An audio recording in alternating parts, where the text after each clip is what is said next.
Hello everyone, this is Chance, U.S. Navy veteran, #1 best-selling author, implementation strategist, and your host for our weekly Monetize Your Skills Academy webinar trainings. Listen, I hope that you are looking forward to tonight's presentation because it's really going to change your life. Everyone is trying to make 2019 the best year ever. So we want to make sure that you understand that in order to do that, it's going to take one key ingredient. But anyhow, so for those who may be new, we want to introduce ourselves to this community. Again, I'm Chance, U.S. Navy veteran, #1 best-selling author, implementation strategist, and founder of both Strategic Secrets and Monetize Your Skills Academy.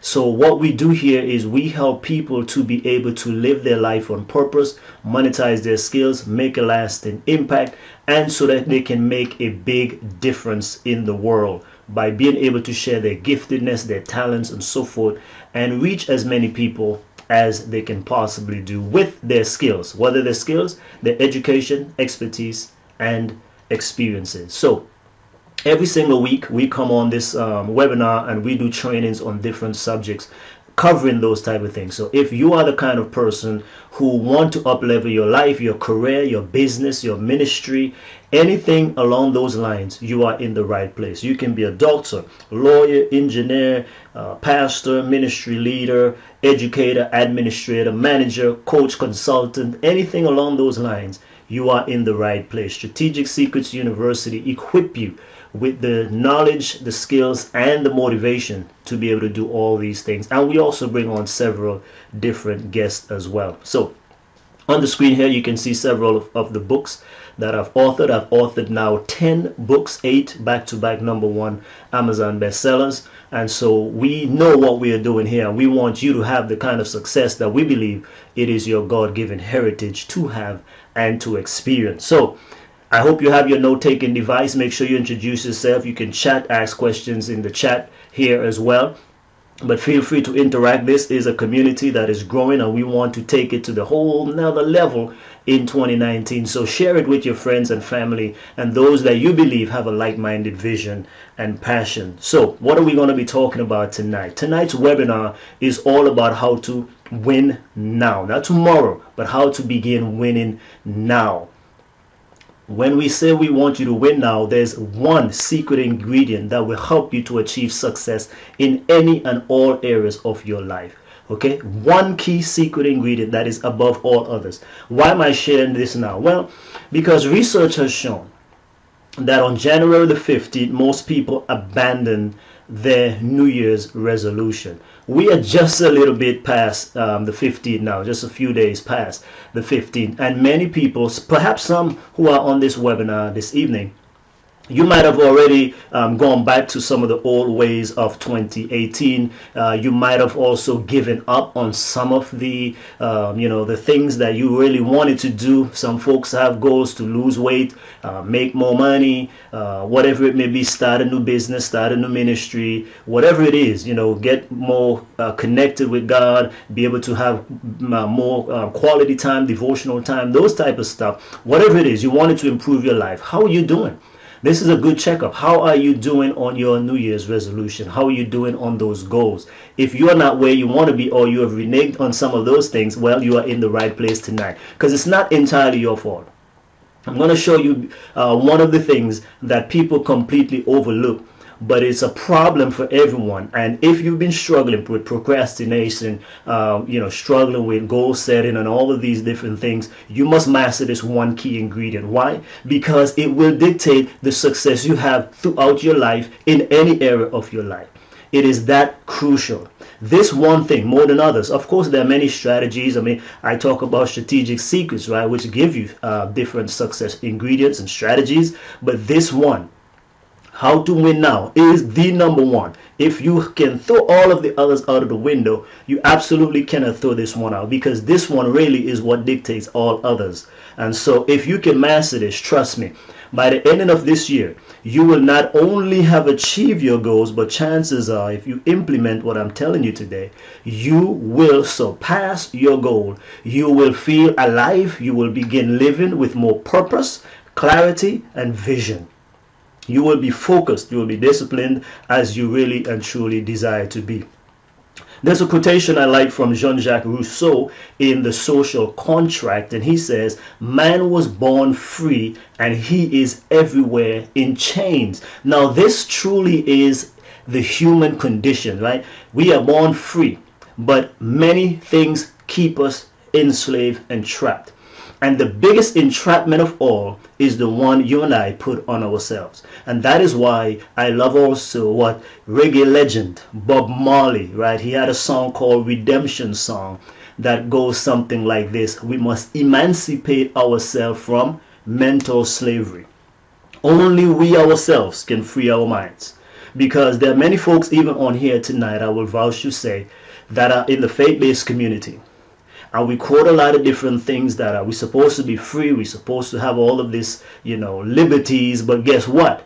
We are still in bondage. We're in bondage to many different things because of this one thing we have not mastered in our life. So first of all, let me explain to you the human dilemma. The human dilemma affects every single human on planet Earth. And this is one of the reasons why people fail, people do not achieve, people, can't achieve the things that they believe deep within their hearts they want to do. They long for success, but they get failure. They long for health and wellness, but they get the opposite. They long to become their best version, but somehow they seem to be living their own, definition of what you would call an unsuccessful life. Or let's just say you want to do things better, but you keep procrastinating. There are goals that and action that you need to take. There are tasks every single day that goes undone, and yet you do not get them done. Why is this the case? Well, it is part of the human dilemma. And I want to tell you right off the back right now, I'm going to use analogies from the sacred writings, the Holy Bible, to break this down for us. And trust me, don't run, okay? We talk about faith on this kind of presentation because we are spiritual beings. Not only that, but faith helps us to put all of these other things into perspective. And again, yes, we're still talking about success now. So learn something. Right, and if you're already ready to check out because we're going to talk about faith, listen, you're going to be missing out. And guess what? That's why you will still remain in the rut that you were in. You need to understand this because most people don't teach it like this. All right, so you have to understand what I'm talking about here. At least learn it. If it's not your cup of tea, then after you've seen it, then guess what? Then just don't drink the tea. It's for somebody else. Okay, so I hope this is making sense. So again, make sure you comment, make sure you like and share, depending on where you're watching this presentation. But what I want you to do now is, again, get ready to take some notes and get ready for a paradigm shift, because I believe that it's coming. So what is the human dilemma? For this, we need to go to the sacred scriptures to understand the human condition and why it is that failure is really something that is inevitable, right? Failure is inevitable because of what is going on in the human body. Okay, now check this out. In Romans, this is the Apostle Paul. And by the way, again, no matter what your faith persuasion is, Paul was a scholar, right? This man was brilliant, right? Paul was a leader in the early church. Paul was a church planter. We can say he had entrepreneurial tendencies, of course, because he did his own business on the side. Paul was monetizing your skills, y'all. So that's another training. But yes, Paul was able to do all these things. He was multifaceted, and he wrote the majority of the New Testament scriptures. So in his epistle to the Romans, in chapter 7, he breaks down this human condition, verses 15 and onwards, right? 15 to 25. But I'm going to look at these three verses in particular, 15, 18, and 19. Here's what he says. For what I will to do, that I do not practice. Hello, how many of you can relate with that right there? But what I hate to do, that is exactly what I do. Verse 18 says, for to will is present with me, but how to perform what is good, I do not find it. Do you have that? Do you find that happening in your life? You will. The will is present, like we said. The spirit is willing, but the flesh is weak. Right? You want to change. You want to eat right, but you don't eat right. You want to lose weight, but you eat the things that you shouldn't eat. Right? You want to exercise, but somehow you just can't find the motivation and encouragement. You might start, but then you go back. Verse 19 says, for the good that I will to do, I do not do, but the evil or the bad things that I don't want to do, those are the very thing I practice. So in other words, the good he wants to practice is not the good that he does. And the evil or the bad things that he does not want to practice, that's exactly what he engages in. Can we all relate to this? Right? Can we all relate to this? Right? That's what I'm saying. It doesn't matter whether you go spiritual, secular, whatever. This is the human dilemma. This is the human condition. All of us go through this. All of us has this problem. And so this is why this understanding is crucial. And some people miss it because they are, hold on. Some people miss it again because we are closed-minded. But again, why do we procrastinate? You procrastinate on things that you want to do. That's not what you really desire, but you end up doing that anyways. Why is it? Because this is part of the human condition. So, but we need a solution though. We can't stay there. We're trying to explain to you why this is happening, how it is happening, and now we'll be able to take some action on how we can change all of this. So if that makes sense to everyone, type in a comment here, let us know what are your thoughts. Does this make sense, right? We find that does this seem to be a human experience for everyone on planet Earth? Of course, everybody goes through this. What we want to do, the good we want to do, is not what we end up becoming or practicing or become disciplined in. But the things that we really don't like, that's what seems to dominate. And that's why we don't get the consistent successes that we want or cherish or desire. We get the opposite of it because this is what's going on. Here's what he also says in Galatians. This is another epistle of the Apostle Paul. Galatians chapter 5 verses 17 and 19 to 21. He says, what your corrupt nature wants is contrary to what your spiritual nature wants or desires. And what your spiritual nature wants is also contrary to what your corrupt or carnal, sinful, evil nature wants. These two, they are opposed to each other. And as a result, you don't always do what you intend to do. You see that? That's why people who close themselves off automatically from spiritual things is setting themselves up for failure, right? You cannot divorce who you are. We are physical, spiritual, emotional, mental beings. All of that is part of one. We cannot even compartmentalize. We are one, okay? So you have a spiritual nature. That's the nature, that's the side of us that desires to do good.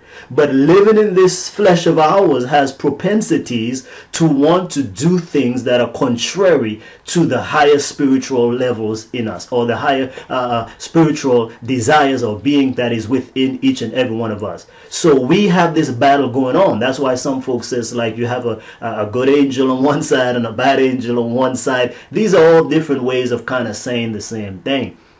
So, but it is a war that is taking place in all of us. It's a battle.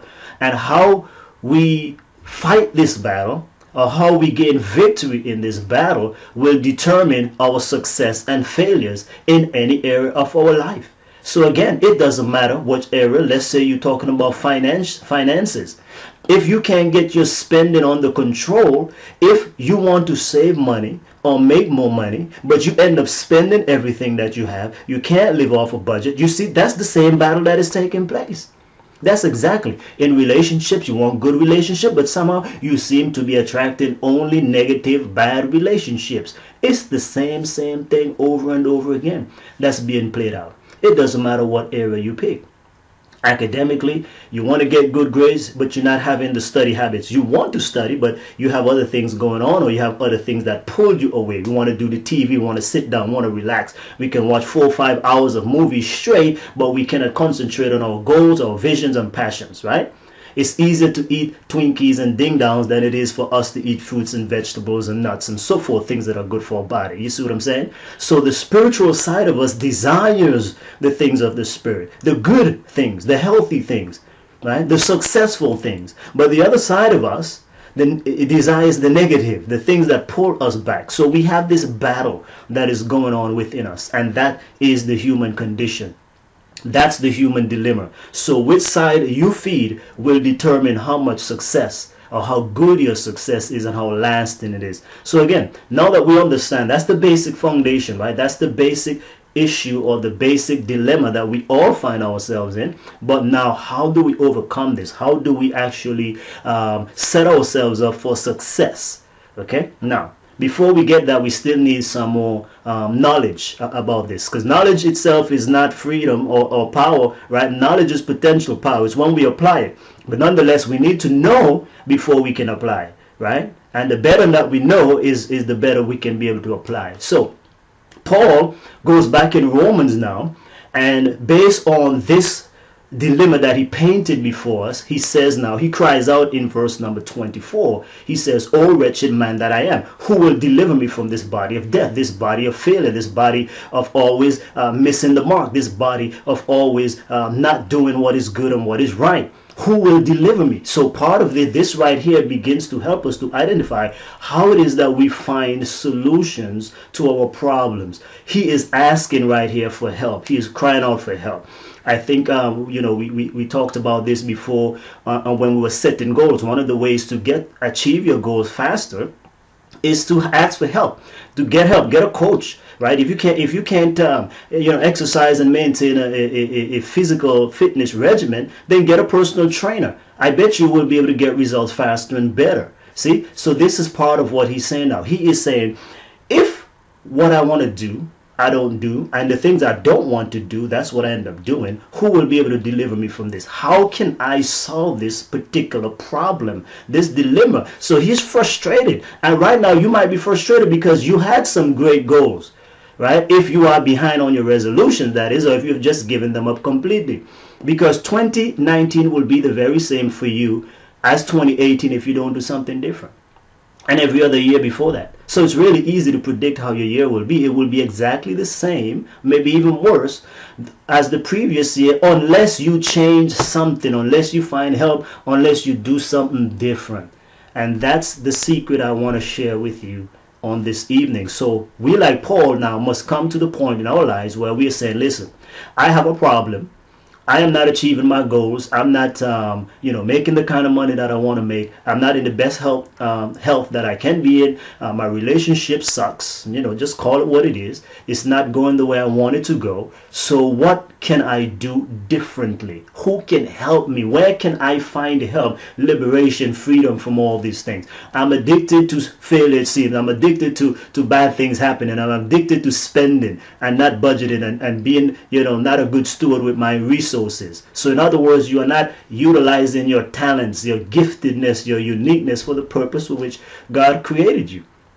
If that's the situation you find yourself in, then just simply cry out, who shall be able to help me? Ask God for help, and then ask other people that he may put on your heart. And if you are part of our community, you are in a good place to get help, at least when it comes to now being successful and being able to do anything that has to do with professional life, business life, ministry, along those lines. Okay, other things, there are other people who can help you out, but nonetheless, this is a principle.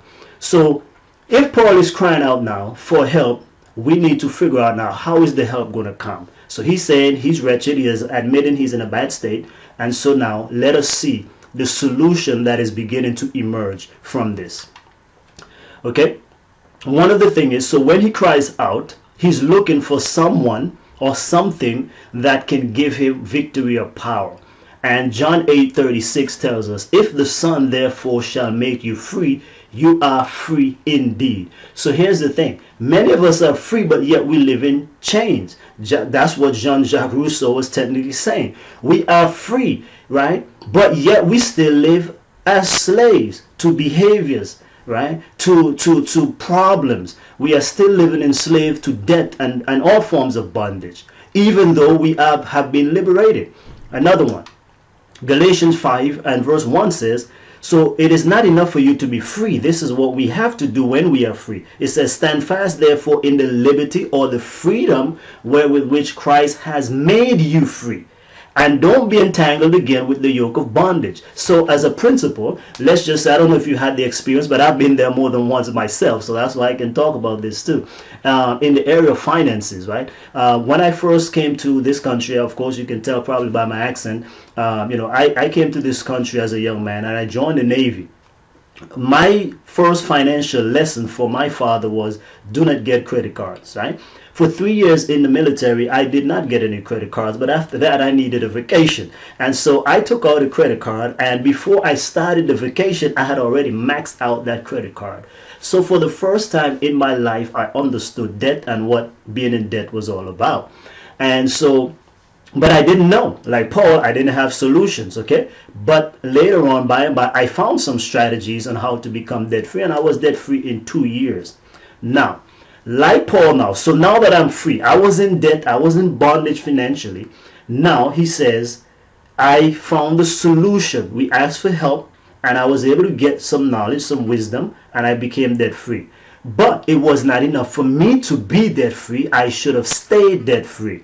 I did not do like what Paul says, stand firm in your freedom. I was able to entangle myself again with the yoke of bondage and went back into debt and had to dig myself out again. So we all find ourselves into these type of things. So it's not enough for you to know how to be successful. It's not enough for you to know how to be successful. Rather, it is you have to continue to do the things that makes for success. Some of us have tasted success, but we don't continue disciplining ourselves or doing the things that begets more success.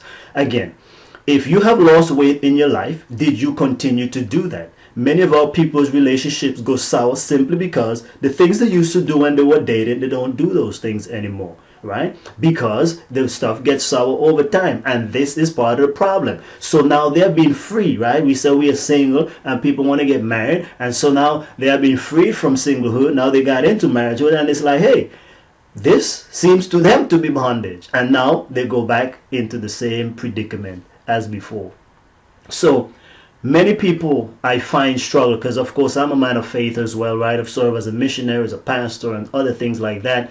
And I see that many people, even spiritual people, people of faith, struggle with this many times. We claim some of God's promises like this one. You know, God has set us free and let you live in bondage. How is it that God set you free and you can't overcome certain things? How is it that God set you free and you can't be able to begin to be successful in a particular area of your life? Because it is not enough to know that you are free. One must begin to walk and operate in freedom. Let me make this plain. I don't want to belay the point, but I want you to make sure that you got it, okay? So let's go back to slavery in the United States and in Europe, right? When the Emancipation Proclamation Act was signed into law, it was a law that now says that slaves were free. So that law was a law that liberated people. Now, there were three types of slaves, okay? There were three types of slaves. When that law was passed, there were people who, even though now they are supposed to be free, they still continue living as slaves. Why? Because they did not know about the law. That's where, again, knowledge does make a difference, because they did not know, so the ignorance was killing them. So therefore, that's why ignorance is never bliss. So they did not know they were free, and so therefore they continue to live in bondage. There was a second class of slaves. This second class of slaves, they knew they were free intellectually, but because they had lived in slavery for so long, they could not live as freed people because they were in bondage longer than they were in freedom. So to them, they had no clue on how to live free. And so even though they were actually freed, they still also live as slaves, because they simply did not know. What does a free man do? How does a free man carry him or herself? How does free people operate? How do they think? You have been in bondage for so long that even when you have been declared free, we still live in bondage. I know that, right? If this was church, we would be singing hallelujah, okay? But this is the same thing with us today. Again, this applies to any era, guys. Ladies and gentlemen, listen, don't throw this thing out because it sounds all spiritual, okay? Listen, this is deep and real stuff, all right? Because think about it, process it, right? Slaves were free, but they live like slaves still. What's the point, therefore, of being free? So it's the same thing. If God has liberated you from something, and you still live in bondage, then you have not yet claimed your freedom, but he has liberated you. but you are still living in bondage. Perhaps you don't really know or believe that you are free. Second-handedly, you're not practicing what the lifestyle of freed people. And lastly, this is the third type of slave, which I love. This is the slave now who knew they were free, right? And they decided to walk away from everything that reminded them of slavery. These are the kind of folks who, for example, most of them in the South, they went all the way north and Canada and other places because now they were exercising their freedom. Did it take a while for them to fully embrace? Of course. But at the same time, when they knew they were free, they believed that they were free and they acted free. They started making the movement. So it's the same thing with you. It's the same thing with me. Will you claim and accept that you are free and that there is nothing that you truly desire that is good and just and honorable and righteous that you cannot do and have and be? You have to believe it. The problem is we really and truly are struggling with our belief system. Okay? And so let's go on. Let's go on. I hope you guys, I hope you got that. I hope you got that. You are stuck financially because of a mindset. You are stuck physically, emotionally, relationally, socially, academically, whatever it may be, because you are not exercising freedom. And it's as simple as that. Now, let's continue now. Let's see, because I was giving away a little bit here now. So Paul, back to Paul now. So remember, Paul already cried out. Paul is looking for solution now, but he gives us the answers right in the passage. So in verse 23 now, he goes on to say, I see another law in my members or in my bodies, warring with the law of my mind, and bringing me into captivity to the law of sin, which is in my members. In other words, let's break this down, make it contemporary. He says that in his flesh, in his body, in his soul, in his being, he finds that there is a law operating within his body, that the good side of him, or the spiritual side, wants to do good, but the evil side, which wants to do bad, brings him into captivity, meaning that it enslaves him. It makes him addicted. It makes him want to watch TV when he should not be doing that. It makes him want to be lazy instead of exercising and being healthy. It makes him want to speak evil things instead of being kind and generous and the like. It makes him one who fails more often than succeeds. This is what Paul is telling us though. But notice, he says, I see a law. So there are two laws, therefore, operating within the human body or in the human person. The law of our members in our flesh, in our body, and the law of our minds in our spirit, in our soul. These two laws is the same thing what Paul says in Galatians 5. They are contrary to one another and they are at battle, they are at war. So if we understand now what Paul is saying here, therefore, the battle therefore is what? Is for the mind. The battle is for the mind. The battle is for the mind. The war is taking place in the mind of the individual, right? One brings him captive to the lower natures, the procrastinating side, the side that wants to do bad. That's the nature that is pulling against his nature of his mind, the citadel of the body, the mind, the computer nerve of the entire system, the mind that governs our activities, behaviors, and so forth. So now, can we find another clue? So right here he tells us now we understand that our mind is where the battle is taking place.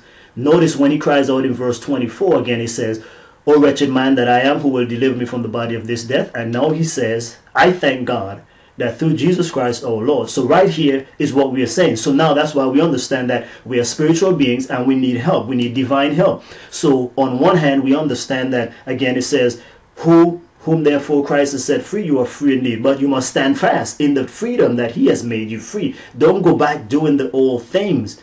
Right? In Romans 8, he said, all these bad things, sin and other things, shall not have dominion or control over us. So you must continue to practice until you gain the mastery. But here is another clue, because sometimes we put it all on God.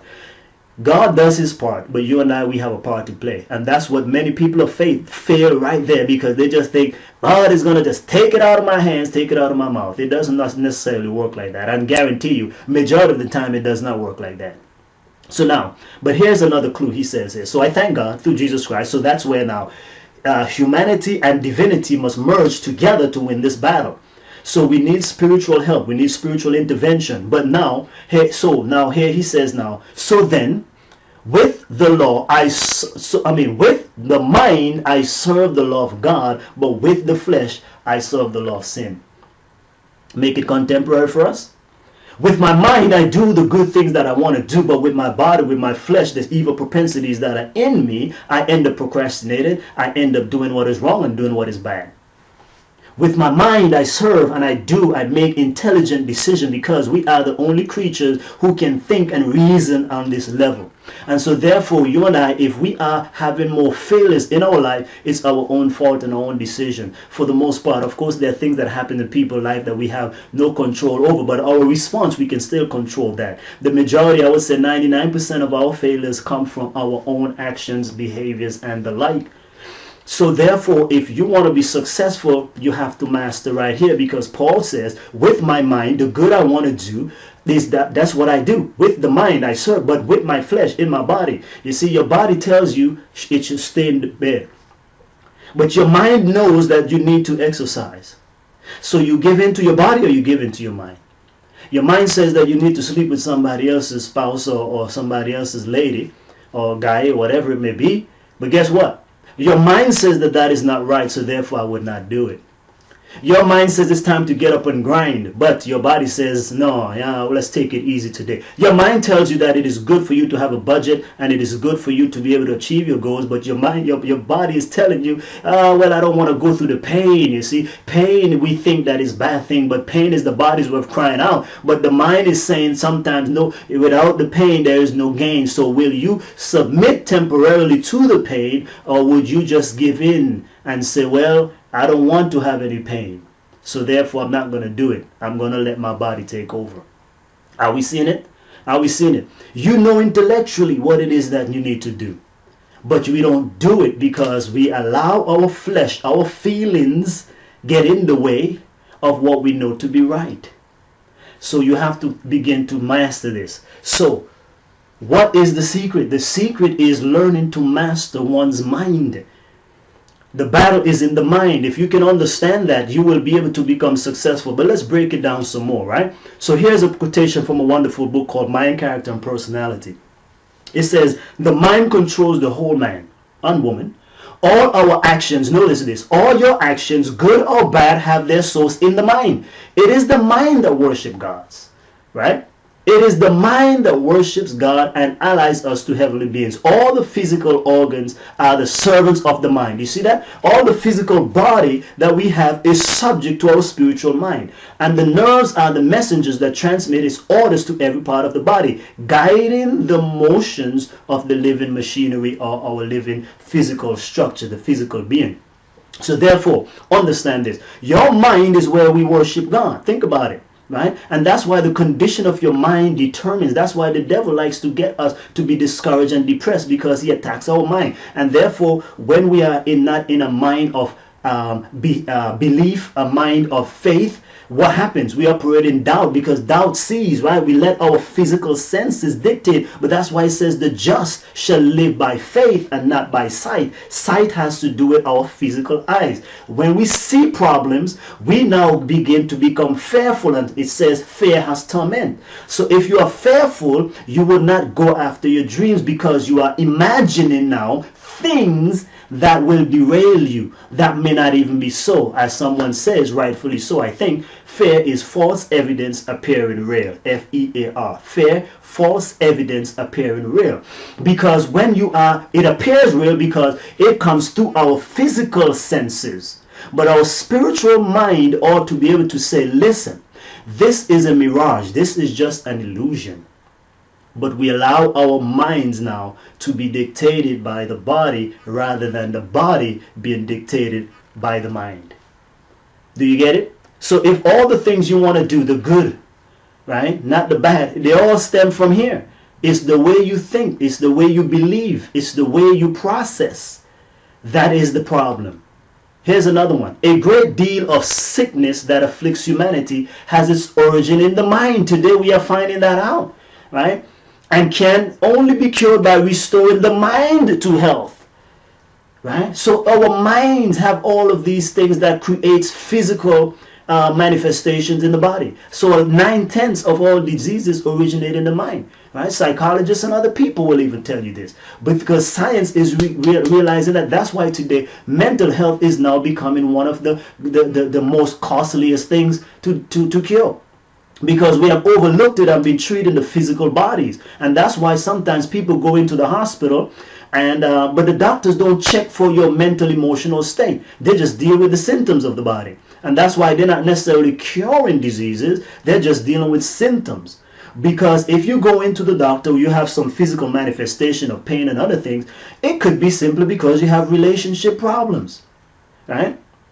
Negative stinking thinking, right? So if we have that, the doctors don't ask us just necessarily, how is your relationship at home? How is your marriage going? You know what I'm saying? People have all sorts of things they're dealing with. Your job could have been the stress that is creating this physical reaction, but no one deals with that. And that's why some diseases cannot even be diagnosed properly, because again, they say, okay, if you feel this thing, and they just give you pain medication, but all it's doing is numbing the issue without solving it.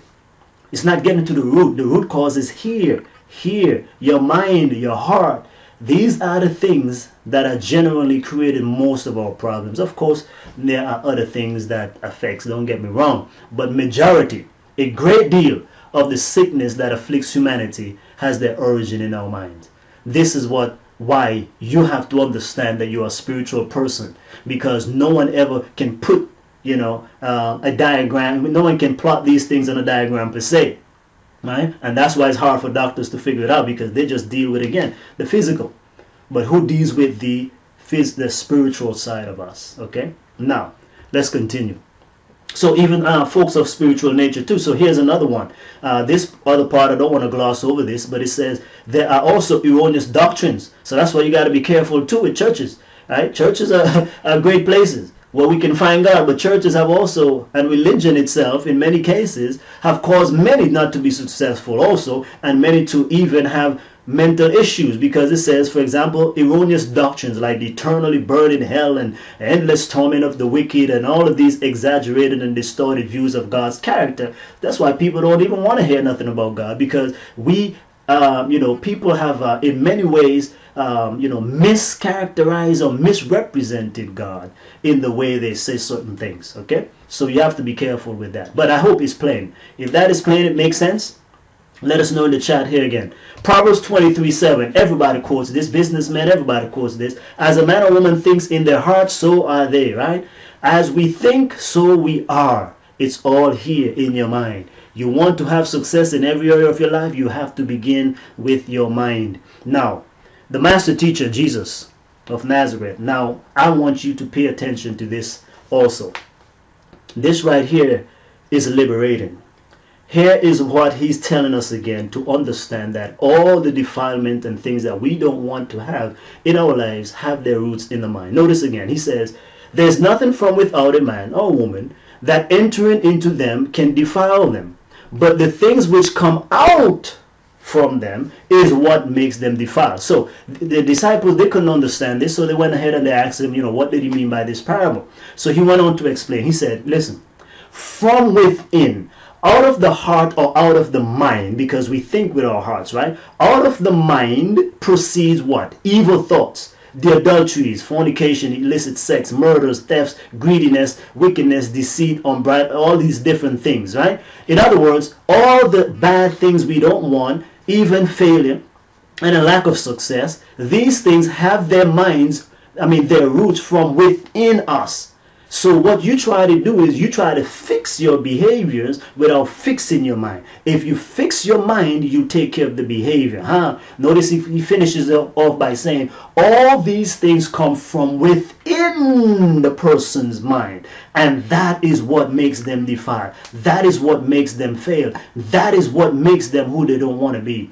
It is the thoughts that creates these conversations that proceeds in our mouth, that we repeat over and over again, that forms these actions that we take, that when we take these actions over time, we form habits. These habits forms our character, and our character is who we are. It starts here with the mind. The mind creates the thoughts. The thoughts get blurted out into words. The words form the actions. The actions create the habits. The habits form the character. The character becomes the person which will ultimately seal your destiny. It all has its origin in the mind. As a man or woman thinks in their heart, so are they. As you think in your heart, in your mind, so are you. If the external behavior is not what you want, don't focus on the behavior. Focus on what is creating the behavior. If you fix what causes it, then you will be able to change the outcome. When you plant tomatoes, you must get tomatoes. When you plant beets, you must get beets. One cannot plant beets and get tomatoes and vice versa. So if you are planting failure and that's all you're getting on the outside, then you must change what you're planting. There's no way you can continue doing the same thing and expect a different result. Some people say that is madness, that's insanity. And that's why I told you in the beginning, 2019 will be the exact same way it is and was for you in the past 2018 and other years if you do not do something different, if you don't change something different. Nothing is going to change for you. Why? Because you're doing the very same thing that's been producing the same result. And many of you can go to the next level today in your life, in your health, in your marriage, in your finances, in your career, if you will but change something. Some of you need to change jobs in 2019. Some of you need to change the problems that you are solving. Some of you need to stop being so poverty mindset driven and pay for coaching, pay for help. Because if you keep doing what you're doing, you're going to get the same result. Now, many of you, we keep wishing, I want to be rich, I want to be a millionaire. You will never be a millionaire by wishing to be one. Wishing is like having resolutions. That's why I already said I don't do resolutions anymore. We gave up on that stuff many years ago. Resolutions don't work because they're like wishes. You have to set goals. We believe in goal setting. Resolution is like a wish. I wish to do something. If your resolve is not based on goals and plans and so forth and actions, you're not really trying to change. You're just hoping somehow that nebulously is just going to come into place. Even people of faith has that problem. We just say we wish, we just wish that God would make me something. God is not just going to make you something. God is a God of order and discipline and principles. We need to learn to follow the principles of God, not just the person of God. So many of you know God as a person, but you don't apply his principles, and that's why you don't get results, because knowledge by itself does not really transform. It is the application of the knowledge that makes a difference. He says to his people through the prophet Hosea, he says, my people are destroyed for lack of knowledge. And that's where many people stay. That's not what the verse says. He says, my people are destroyed for a lack of knowledge because they reject the knowledge, because they don't do and apply what I've told them. It's not that knowledge is not available. Knowledge is available in plenitude today. Think about it. You go to Amazon and you have financial problems. There are thousands, hundreds of thousands, and perhaps millions of books that are available on finances. Every aspect of finances, saving, investing, spending, all of it is all there. Health, oh my goodness, that's one every single day it seems like something new comes out with health. But do we practice the problem is the issue. Do we practice those things? No, we don't. So the knowledge is available. The knowledge is there. We need to have the knowledge, but we must begin to apply the knowledge. But the reason we do not apply the knowledge again is because in the human experience, we want to do the bad we don't want to do. So we have to begin to change the mind, to allow the mind now to accept the new input, and then in time that will become the new you. I hope that is making sense. I know it's probably touching on some folks here. Okay, so how do we win back our mind? How do we win back our mind? I'm just going to introduce this because let's see, for the sake of time, we want to be able to probably do another option. Another training on this. Okay, so we're gonna have to take this again. Let me take a little sip here. How is this resonating with you guys?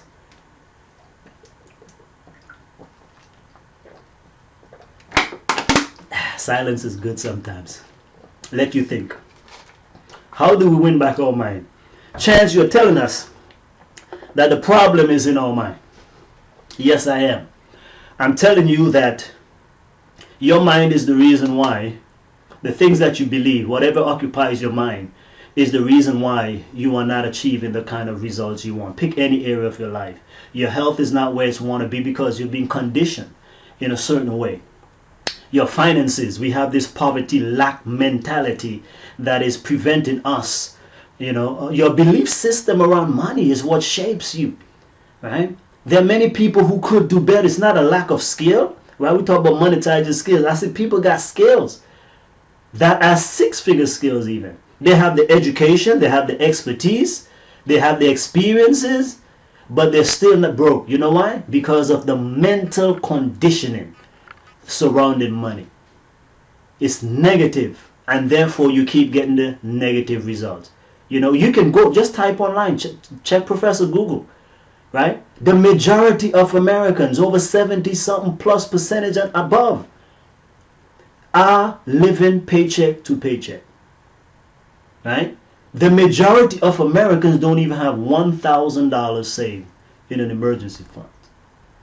We are broke people, looking the part, thinking that we are doing well, when in fact, if people really knew what's real, we would all be ashamed and shocked. And that's why even finances is the leading cause of divorces. Right? Again, you see, if people just say, oh, divorces are happening, but studies show that one of the leading causes of all divorces is because of money problems. So that's what I'm saying. It's not they want necessarily more counseling and all of that. Counseling might help, but unless you solve their financial problem, that's the root. They need to be able to take care of that, and then they can experience some positive stuff on the other side. But how can they also experience a positive financial turnaround when, in fact, their belief system, whether it be from childhood or whatever, is about lack, scarcity, money is the root of all evil? All of these things, if that's what you believe, you will never have abundance of money. You will never have it. Why? Because those mentality, they are not what produces wealth and blessings. God is a God of generosity, of abundance. He is unlimited, and we think limited. So, how do we begin to win back our mind? Let me introduce it for next week. We're going to go into 7 key strategies on being able to do this. But I want to let you know that it's not going to be by you fighting and trying harder. Trying harder is not the solution. Let me just put that out.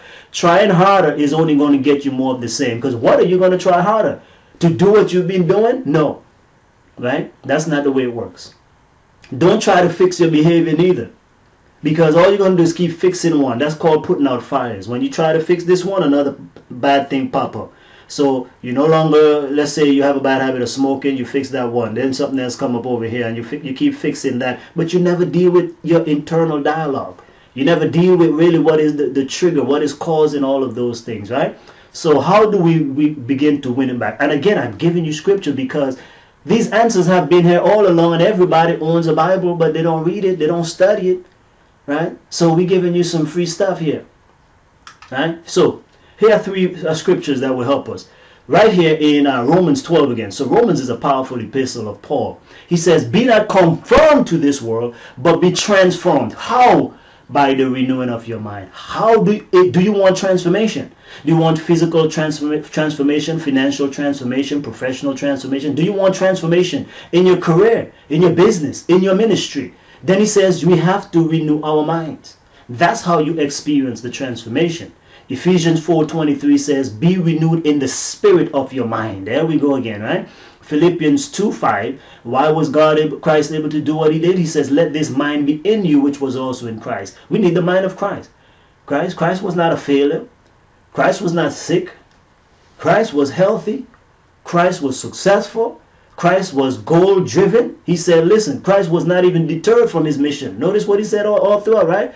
My mission, my purpose is to do the will of him that sent me. He said, I did not come to do all this stuff to be served. No, he said, I came to serve and to give my life a ransom. That's focus. That's focus. That's discipline. He did not get distracted by the things of the world. He was focused on his mission.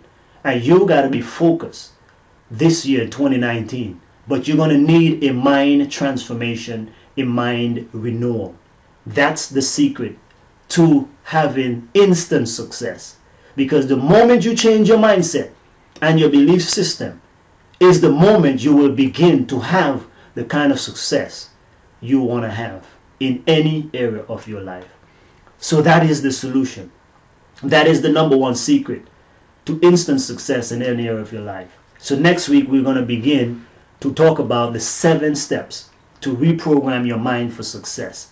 7 steps to reprogramming your mind for success. I hope that helped you. So here's what I have for you. In the meantime, before we get on next week, you can go to strategicsecrets.com/winnow. Okay, I wrote a book on this, and there's an audio book as well. And so I'm giving you something to help yourself. Again, we got to think differently. If you want different results, you have to do something differently. If you use the same input and the same knowledge you've had in the past, that's not been serving you. You need something different. So this is a short read, right? But it gives you all these steps. I want you to go this book, and it's an audio book as well, so you can get both of them, and it's less, let me tell you, it's less than $20. All right, so you can go ahead and get this stuff here, and it's going to transform your life. Go to strategicsecrets.com/winnow. Now, what are we going to cover in this book? So let me just read a few of the things from the table of contents here. It says why change is tough and what you can do about it.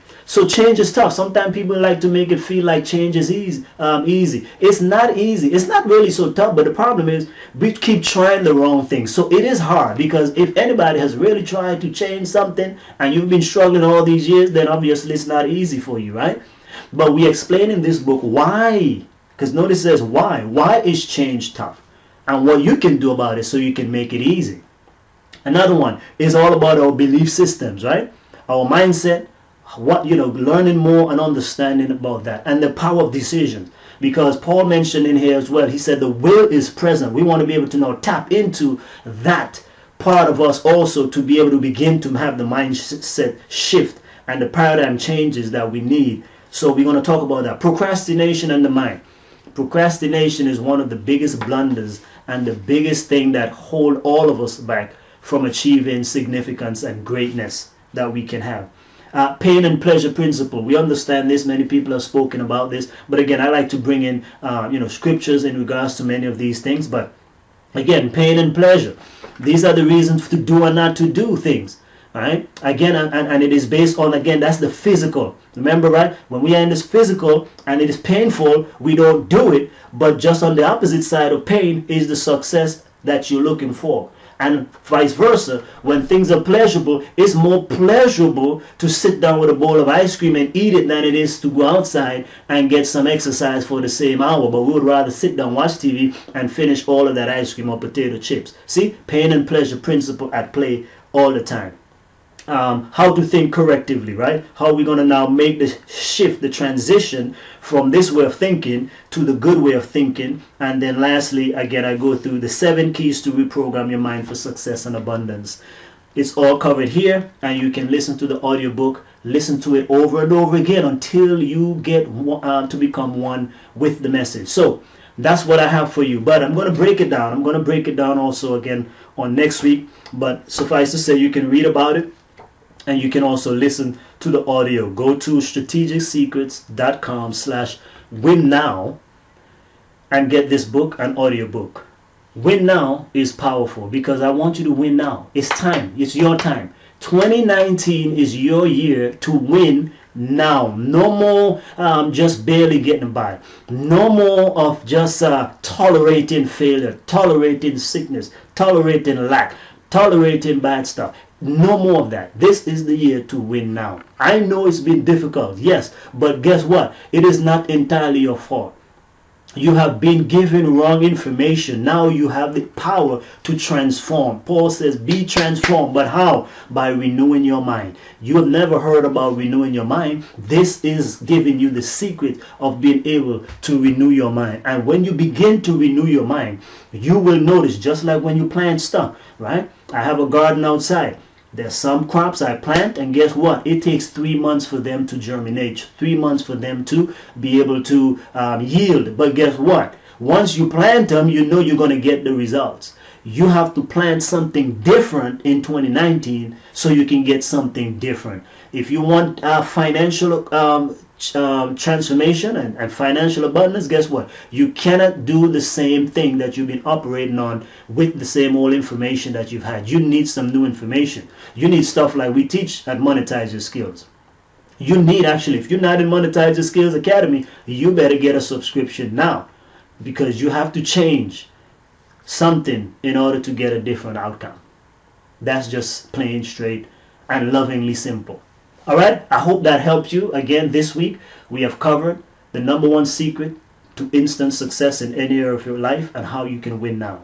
It is my desire that you, being a part of Strategic Secrets University or Monetize Your Skills Academy, that you will experience abundance. We want you to succeed, because our mission is to educate, equip, and empower our tribe of followers so they can live a life of purpose, make a big impact, make a difference, be able to achieve greatness, so you can in turn, now when you achieve these things, you can give back and be a blessing to many people. That's what we want. We want you to be able to sustain your divine, your God-given mission, message, cause. Whatever vision God has given you to you is going to take resources. So that's why I created Monetize Your Skills Academy and Strategic University, to give you the tools, the knowledge, the wisdom, the expertise, what you need to know in order to create this type of income, to create these resources, to create these tools so you can impact your world in your way. Not using my gifts, using what God has already given you. We just provide to you the training, the tools that you need, and now you go out there and implement them and watch how your world transforms, but also the world of others. But you got to take care of yourself first. Get your mind right. Get this book. Win now. Okay? You owe it to yourself. Get it. Win now. It helps you to win now in 2019. strategicsecrets.com/win now. I'll see you on next week. May God richly bless you. Until then, have an awesome, awesome week and weekend. Bye-bye.